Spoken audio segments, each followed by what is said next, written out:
अमीर बनना और खुश रहना भी एक स्किल है जो सीखी जा सकती है। ये बातें आपको पहुंच से बाहर लग सकती हैं, लेकिन बिल्डिंग वेल्थ और खुश रहना ऐसे स्किल्स हैं जिन्हें हम सीख सकते हैं। एरिक जॉर्गेनसन ने इस शानदार किताब द आल्मनैक ऑफ नेवल रविकांत में ठीक यही सिखाया है। वेल्थी बनने के लिए आवश्यक स्किल्स पर इस किताब में विस्तार से चर्चा की गई है ताकि आप भी वेल्थी बन सकें। नेवल रविकांत एक उद्यमी, दार्शनिक और निवेशक हैं जिन्होंने धन को बनाने और लॉन्ग टर्म सुख का निर्माण करने के अपने सिद्धांतों से दुनिया को प्रभावित किया है। ये किताब नेवल के पिछले 10 साल के ज्ञान का संग्रह और अनुभव है। यह एक स्टेप बाय स्टेप या हाउ टू बुक नहीं है। इस किताब पर हम 2 भागों में चर्चा करेंगे, जिसमें हम सबसे पहले जानेंगे वेल्थ के बारे में और उसके बाद हम खुशी के बारे में जानेंगे। वेल्थ और मनी में क्या अंतर है? मनी वो है कि हम किस तरह अपनी वेल्थ को ट्रांसफर करते हैं। मनी सोसाइटी से कमाए हुए क्रेडिट्स होती है। वेल्थ वो चीज है जो हम सब चाहते हैं। वेल्थ ऐसी एसेट्स होती है जो आपको सोते सोते भी पैसे देते हैं।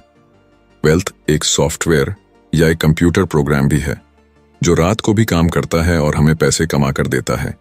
यहां तक कि बैंक में पड़े पैसे भी वेल्थ है। तो जो वेल्थ की डेफिनेशन है वो है बिजनेस और एसेट्स जो आपके सोते सोते भी पैसे कमा रहे होते हैं। स्पेसिफिक नॉलेज यानी कि विशिष्ट ज्ञान को ढूंढे और उसे बिल्ड करें। विशिष्ट ज्ञान सीखा नहीं जा सकता, लेकिन उससे सीखा जा सकता है।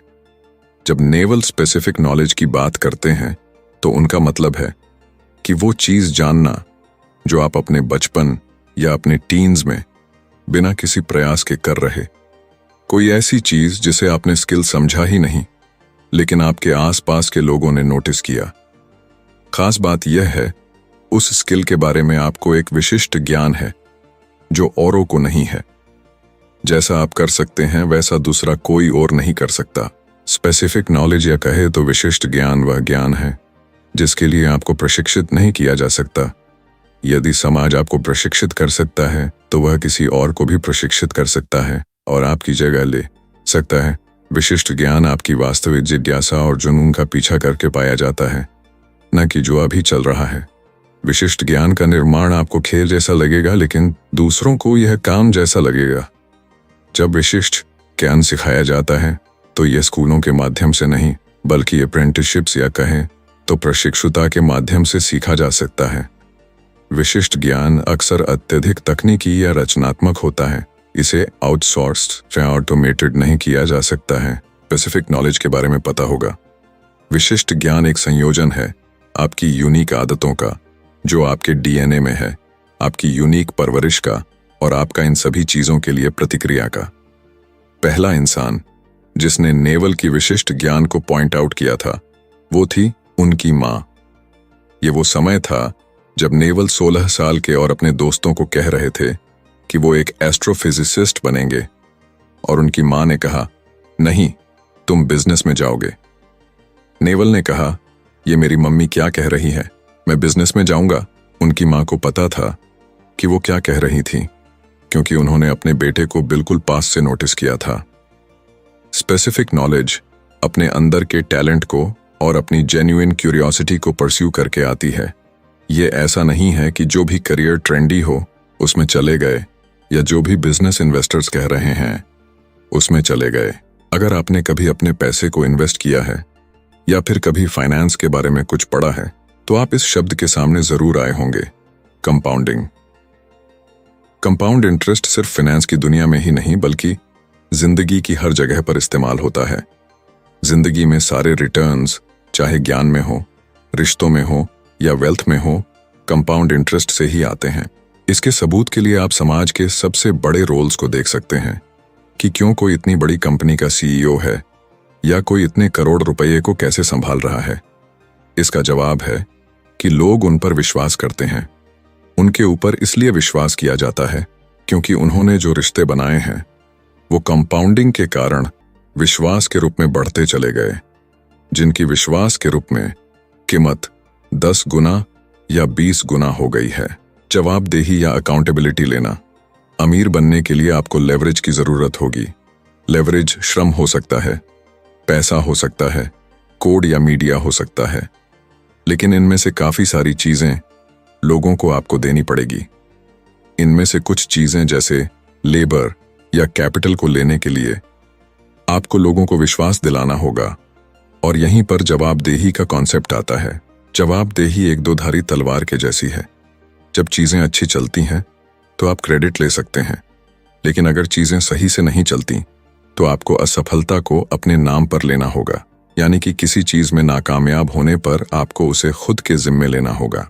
मतलब सब नेगेटिव आपको ही सुनना पड़ेगा। हम अब भी अपने नाम पर पब्लिक में फेल ना होने के लिए सोशली हार्ड वायर्ड हैं। जिन लोगों के पास पब्लिक के आगे फेल होने की काबिलियत होती है वो असल में बहुत पावर गेन करते हैं। लोगों को और भी जवाबदेही लेनी चाहिए, क्योंकि मॉडर्न सोसाइटी में डाउनसाइड उतना ज्यादा नहीं है। यहां तक कि एक अच्छे इकोसिस्टम में पर्सनल बैंकरप्सी भी खत्म हो जाती है। किसी बिजनेस में इक्विटी बनाएं या खरीदें, किसी बिजनेस में इक्विटी को ओन करना अमीर बनने के लिए क्यों जरूरी है? इसका जवाब है मालिक बनना बनाम नौकरी करना। अगर आपको पैसे अपने समय को देकर मिलते हैं, भले ही आप वकील हो या डॉक्टर हो, आप थोड़े पैसे तो कमा लेंगे, लेकिन आप वो पैसे नहीं कमा पाएंगे जो आपको आर्थिक रूप से मुक्त कर सकेंगे। आपके पास पैसिव आय नहीं होगी और आप सोते सोते पैसे नहीं कमा पाएंगे। बिना ओनरशिप के आपके आउटपुट आपके इनपुट्स के साथ बारीकी से बंधे हैं। लगभग हर सैलरी जॉब, जिनमें भले ही ज्यादा सैलरी हो, जैसे वकील या डॉक्टर, आप जितने घंटे काम करेंगे आपको उतने ही पैसे मिलेंगे। अगर आप उन डॉक्टर्स को देखते हैं जो अमीर हुए हैं, हमारा मतलब असली अमीर, वो इसीलिए हुए हैं क्योंकि उन्होंने एक बिजनेस ओपन किया है, उन्होंने अब निजी प्रैक्टिस शुरू कर दी है, और या फिर उन्होंने किसी तरह का मेडिकल डिवाइस बनाकर पैसा कमाया है। लेवरेज करने की स्थिति ढूंढे। हम अनलिमिटेड लेवरेज की उम्र में रह रहे हैं, और अगर आप अपनी वास्तविक जिज्ञासा को फॉलो करेंगे तब आप बहुत पैसे कमा सकते हैं। अपनी वास्तविक बौद्धिक जिज्ञासा या कहे तो इंटेलेक्चुअल क्यूरियोसिटी को फॉलो करना आपके करियर के लिए ज्यादा अच्छा है, ना कि उस चीज को फॉलो करना जो कि आज पैसे बनाकर दे रही है। आपको कुछ ऐसी चीज करनी आना चाहिए जब वो डिमांड में होगी और दूसरे लोग उसे करना नहीं जानते हो। कुछ ऐसे उत्पाद या सेवा के बारे में सोचें जो समाज को चाहिए, लेकिन उन्हें ये नहीं पता कि उसे पाएं कैसे। जैसे 2007 में स्टीव जॉब्स ने देखा कि लोगों को स्मार्टफोन की जरूरत है, लेकिन लोगों को ये नहीं पता कि उसे बनाएं कैसे। आप बस अपनी स्किल को डेवलप करते रहें और उस समय का इंतजार करें जब दुनिया में कुछ नया आए, उन्हें जिस स्किल की जरूरत है वो आपके पास हो। आप तब तक अपना नाम और अपना ब्रांड यूट्यूब, ट्विटर और इंस्टाग्राम जैसी अन्य सोशल मीडिया प्लेटफॉर्म पर बनाओ, क्योंकि जब समय आएगा तब आप उसी चीज को मैक्सिमम लेवरेज के साथ कर पाएंगे। लेवरेज के 3 ब्रॉड क्लासेस हैं। लेवरेज का पहला रूप है श्रम, जहां दूसरे लोग आपके लिए काम करते हैं। यह सबसे पुरानी फॉर्म ऑफ लेवरेज है और इस मॉडर्न वर्ल्ड में उतनी ज्यादा अच्छी नहीं है। दूसरे लोगों को मैनेज करना बहुत मुश्किल है, इसके लिए बहुत अच्छी लीडरशिप स्किल्स की जरूरत होती है। दूसरा लेवरेज मनी लेवरेज का एक अच्छा फॉर्म है। इसका मतलब है कि जब आप कोई भी फैसला लेते हैं तो आप उसे पैसे से मल्टीप्लाई करते हैं। पैसे को मैनेज करना लोगों को मैनेज करने से आसान है, और लेवरेज का अंतिम रूप है सबसे लोकतांत्रिक डेमोक्रेटिक रूप, जिसका मतलब है वो काम करना जिनको दोहराने में पैसे नहीं लगते। इसके अंदर किताबें, मीडिया, मूवीज, कोड आते हैं। एक डेवलपर ने ऐप बनाया और अब वो हमेशा के लिए चलता ही जा रहा है। एक यूट्यूबर ने वीडियो एक बार बनाया और अब उसे करोड़ों लोग देख रहे हैं। बेचना सीखो, बनाना सीखो। अगर आप दोनों कर सकते हैं तो आपको कोई नहीं रोक सकता। ये दोनों 2 अलग अलग श्रेणियां हैं। एक है उत्पाद बनाना, ये मुश्किल है। इसके अंदर डिजाइन आ सकता है, डेवलपमेंट आ सकता है, मैन्युफैक्चरिंग आ सकती है। हर एक इंडस्ट्री में बिल्डर की परिभाषा अलग होती है। जैसे टेक इंडस्ट्री में सीटीओ होता है, लॉन्ड्री बिजनेस में वो होता है जो कि लॉन्ड्री सर्विस दे रहा है। दूसरी श्रेणी है बिक्री। बेचना एक काफी बड़ी टर्म है। बेचने का मतलब सिर्फ ग्राहकों को बेचना ही नहीं होता। इसका मतलब मार्केटिंग भी हो सकता है, इसका मतलब बातचीत करना भी हो सकता है। ये एक बड़े अम्ब्रेला टर्म है। दो मौलिक खेल होते हैं जो लोग अपनी जिंदगी में खेलते हैं। पहला है पैसों का खेल। मनी गेम लोग इसलिए खेलते हैं क्योंकि पैसा आपकी सारी समस्या तो सॉल्व नहीं करता, लेकिन वो आपकी मनी प्रॉब्लम सॉल्व करता है। लेकिन उसी समय काफी सारे लोग जो अंदर ही अंदर ये मानते हैं कि वो पैसे नहीं कमा सकते, वो कोई भी वेल्थ क्रिएशन होने देना ही नहीं चाहते, तो वो पूरी एंटरप्राइज को अटैक करके कहते हैं कि पैसा कमाना बेकार है, हमें ये सब नहीं करना चाहिए। लेकिन वो दूसरा गेम खेल रहे होते हैं जिसे स्टेटस गेम कहते हैं। स्टेटस एक जीरो सम गेम है, मतलब इससे किसी को फायदा नहीं होता। ये काफी पुराना गेम है, हम इसे जंगलों के समय से खेलते आ रहे हैं। कौन नंबर 1 आया, कौन नंबर 2 आया, कौन नंबर 3 आया, और नंबर 3 को नंबर 2 पर जाने के लिए नंबर 2 को हटाना होगा। स्टेटस गेम में दिक्कत यह है कि आपको जीतने के लिए किसी और को नीचे गिराना पड़ता है। ऐसा काम ढूंढो जो खेल की तरह लगे। हम शिकारी की तरह जीते थे और तब हम सब अपने लिए काम करते थे। लेकिन कृषि आने के बाद हम धीरे धीरे स्टेटस गेम में घुसने लगे। इंडस्ट्रियल रेवोल्यूशन और फैक्ट्रीज ने हमें और श्रेणीबद्ध बना दिया, क्योंकि हर इंसान तो अपनी फैक्ट्री नहीं चला सकता। लेकिन अब इंटरनेट की वजह से हम उसी समय में फिर से वापस जा रहे हैं, जहां ज्यादा से ज्यादा लोग खुद के लिए काम कर सकते हैं। आपका पैसे के लिए प्यार। पैसा सारे फसाद की जड़ नहीं है, पैसे में कोई बुरी बात ही नहीं है, लेकिन पैसे से प्यार करना और बस पैसे की ही रट लगाकर बैठना बुरा है। ये इसलिए बुरा नहीं है कि आपको समाज क्या कहेगा, ये आपके लिए बुरा है। पैसे से प्यार करना इसलिए बुरा है क्योंकि ये प्यार कभी खत्म नहीं होगा। अगर आप पैसे से प्यार करते हैं और आप उसे कमा लेते हैं, तब आपके लिए कभी काफी नहीं होगा। आपके पास कभी इनफ इसलिए नहीं होगा क्योंकि ये जो पैसों की चाह है वो किसी नंबर पर जाकर खत्म नहीं होती है। जब आप पैसे कमाते हैं तब आप और पैसे चाहते हैं, और फिर आपको डर लगता है कि कहीं आप वो पैसे खो ना दें। इस पैसे के कांस्टेंट प्यार से दूर रहने का सबसे अच्छा तरीका है, जब जब आप पैसे कमाते हैं तब तब अपनी लाइफस्टाइल को अपग्रेड ना करना। तो दोस्तों, अब तक हमने वेल्थ के बारे में जाना, अब हम जानते हैं हैप्पीनेस के बारे में। हम हमेशा इसमें फंसे रहते हैं कि हमें ये चाहिए या हमें वो चाहिए। हैप्पीनेस या खुशी एक ऐसी स्टेट है जहां कुछ भी मिसिंग नहीं होता। मतलब आपको जो भी चाहिए, जितना चाहिए, वो आपके पास होता है। जब आपके पास कुछ भी मिसिंग नहीं होता, तब आपका दिमाग शांत हो जाता है और बीते हुए कल पर पछतावा करना और आने वाले कल के लिए प्लान बनाना बंद कर देता है। लोग गलती से ये मानते हैं कि खुशी का मतलब सकारात्मक विचार और सकारात्मक कार्य होता है, लेकिन ऐसा नहीं है। खुशी सकारात्मक विचारों के बारे में नहीं है, ये ना ही नकारात्मक विचार के बारे में है।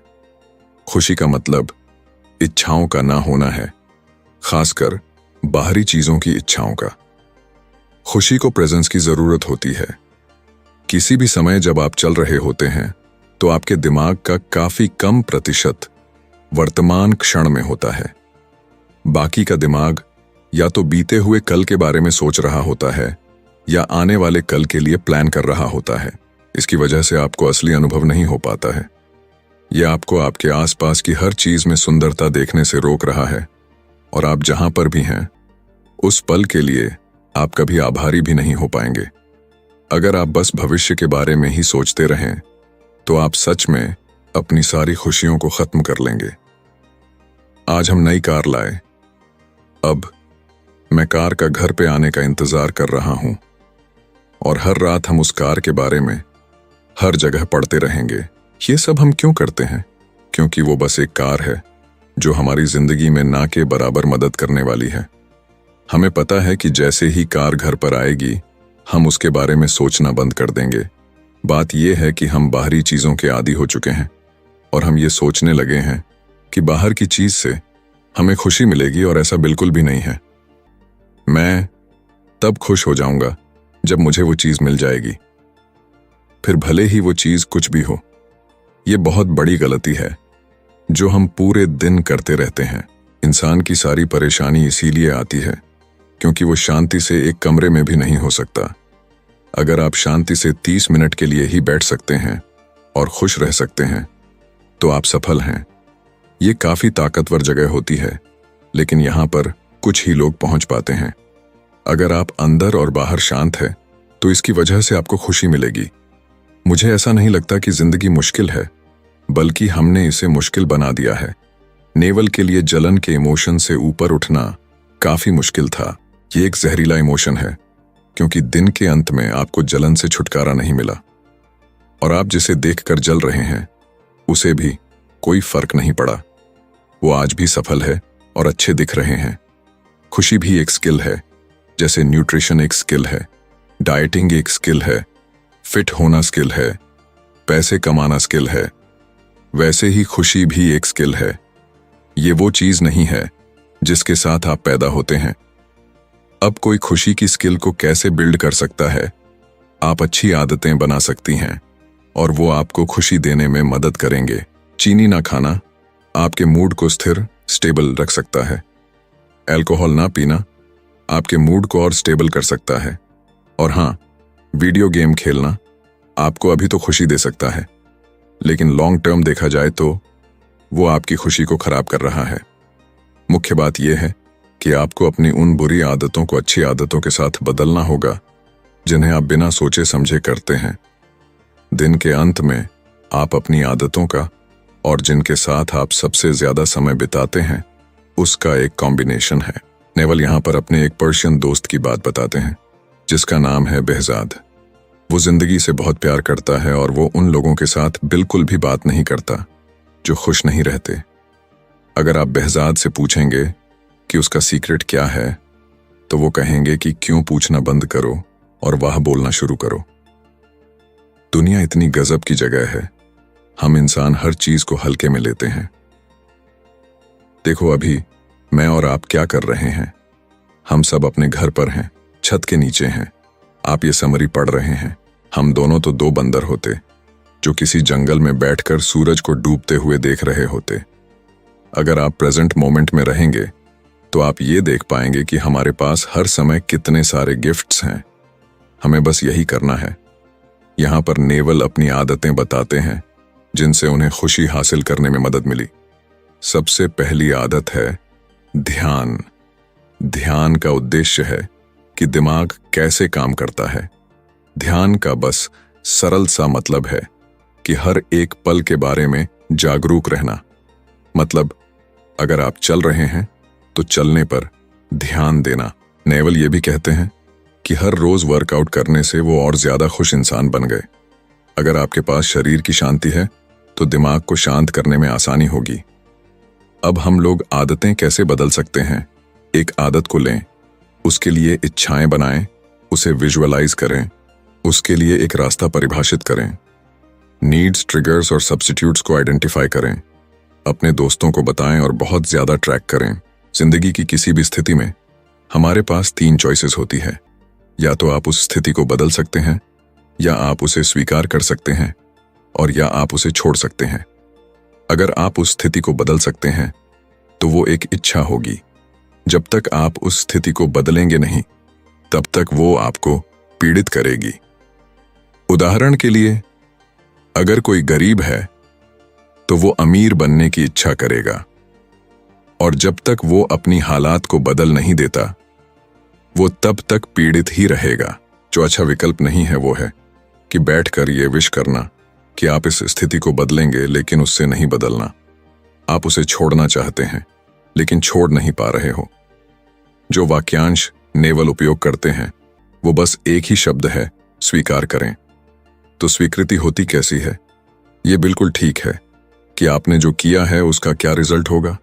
हमें हर समय वो नहीं मिलता जो हम चाहते हैं, लेकिन कभी कभी ये बेस्ट के लिए हो रहा होता है। जैसा कि भगवद गीता में लिखा है, जो भी हो रहा है अच्छे के लिए हो रहा है। एक्सेप्टेंस के एटीट्यूड को पाना काफी मुश्किल है। तो यहाँ पर नेवल अपने कुछ हैक्स शेयर करते हैं जिनसे उन्हें स्थितियों को स्वीकार करने में काफी मदद मिली। पहला हैक है पीछे मुड़कर देखना। मतलब जब आप पर पहले ऐसी स्थिति आई थी तो उसके बाद क्या हुआ था? पिछली बार जब आप बिजनेस में फेल हुए तब क्या हुआ?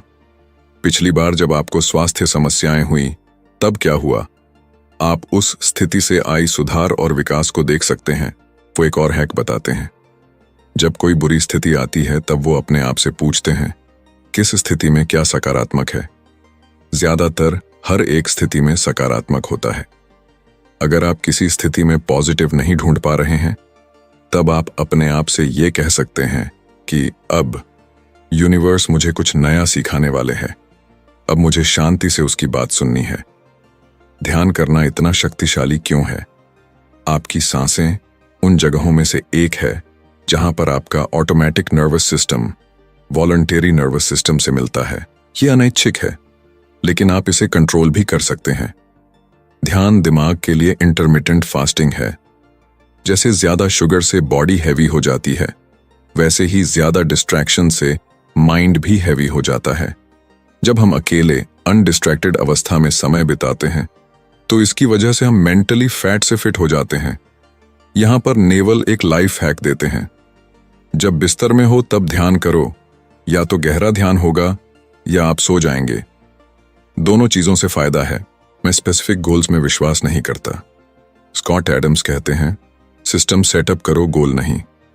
अपने जजमेंट को यह पता लगाने के लिए इस्तेमाल करें कि किस तरीके के एनवायरनमेंट में आप आगे बढ़ सकते हैं, और फिर वैसा ही एनवायरनमेंट अपने आसपास बनाएं जिसकी वजह से आप स्टेटिस्टिकली सक्सीड हो। नेवल कहते हैं, वो ग्रह के सबसे सफल इंसान नहीं बन पाएंगे और ना ही वो बनना चाहते हैं। वो बस अपना सबसे सफल वर्जन बनना चाहते हैं। वो अरबपति नहीं है, लेकिन वो हर समय अच्छा करते हैं। उनको जिंदगी की हर एक पहलू में सक्सेस नहीं मिली, बस उन्होंने सिस्टम सेटअप किए जिस वजह से वो कुछ ही जगह फेल हुए। जब नेवल जवान थे तब वो फ्रीडम को बहुत ज्यादा वैल्यू करते थे। फ्रीडम उनकी कोर वैल्यूज में से एक थी। वो अब भी है। वो अब भी उनके टॉप 3 वैल्यू में है। लेकिन अब आजादी की परिभाषा अलग है। उनकी पूरी परिभाषा थी स्वतंत्रता, स्वतंत्रता की। वो जो भी चाहें वो कर सके। आजादी वो करने की जो आप चाहते हैं, और अब जो आजादी चाह रहे हैं वो है आंतरिक आजादी। ये है फ्रीडम फ्रॉम प्रतिक्रिया से आजादी, गुस्सा होने से आजादी, दुखी होने से आजादी। अब वो फ्रीडम फ्रॉम ढूंढ रहे हैं, लेकिन वो पहले फ्रीडम तो ढूंढ रहे थे उम्मीदों से आजादी।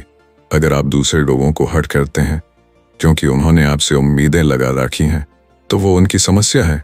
अगर आपने उनके साथ कोई समझौता किया है, तब वो आपकी समस्या है।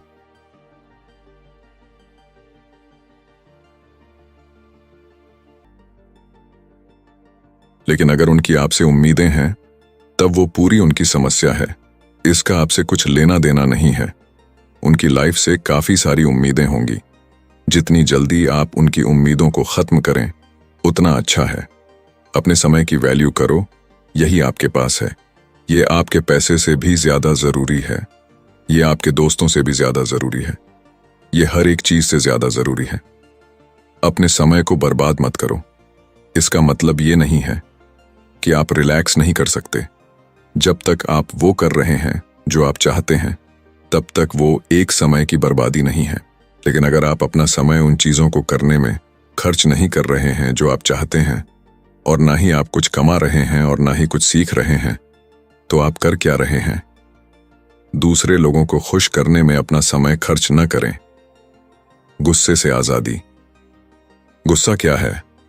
गुस्सा सिचुएशन के ऊपर से कंट्रोल के ना होने का मतलब है। गुस्सा एक कॉन्ट्रैक्ट है जो आप फिजिकल और मेंटल पेन में रहने के लिए अपने साथ करते हैं। वो भी तब तक जब तक सिचुएशन बदल नहीं जाती। अनियंत्रित सोच से आजादी।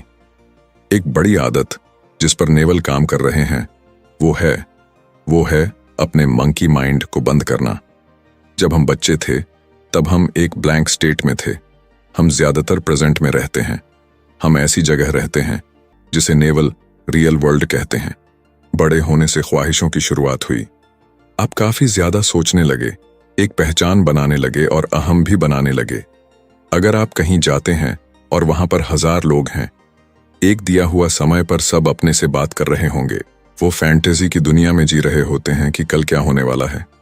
ये समस्या हल करते समय तो अच्छा हो सकता है, लेकिन नेवल कहते हैं कि ये हमारी खुशी के लिए काफी बेकार है। नेवल के लिए मन एक सेवक और उपकरण होना चाहिए, न कि एक मास्टर। उनका मंकी माइंड उन्हें 24/7 कंट्रोल और ड्राइव ना करे। जीवन का अर्थ, ये काफी बड़ा सवाल है कि जिंदगी का मकसद और मतलब क्या है। ये बड़ा सवाल है, इसलिए नेवल ने इसके 2 जवाब दिए। पहला जवाब ये कि ये पर्सनल है, आपको अपना मतलब खुद ढूंढना पड़ेगा। किसी भी तरीके का ज्ञान आपको कोई भी देता हो, चाहे बुधा या नेवल, आपको नॉनसेंस ही लगेगा, इसलिए आपको ये खुद ढूंढना पड़ेगा। तो जवाब जरूर नहीं है, सवाल जरूर है। आपको वहीं पर बैठकर सवाल को खोदना पड़ेगा। जब आपको वो जवाब मिलेगा जिसके साथ आप खुश हैं, तब वो आपकी लाइफ से रिलेटेड होगा। दूसरा जवाब ये कि लाइफ का कोई मतलब नहीं है, जीवन का कोई उद्देश्य नहीं है।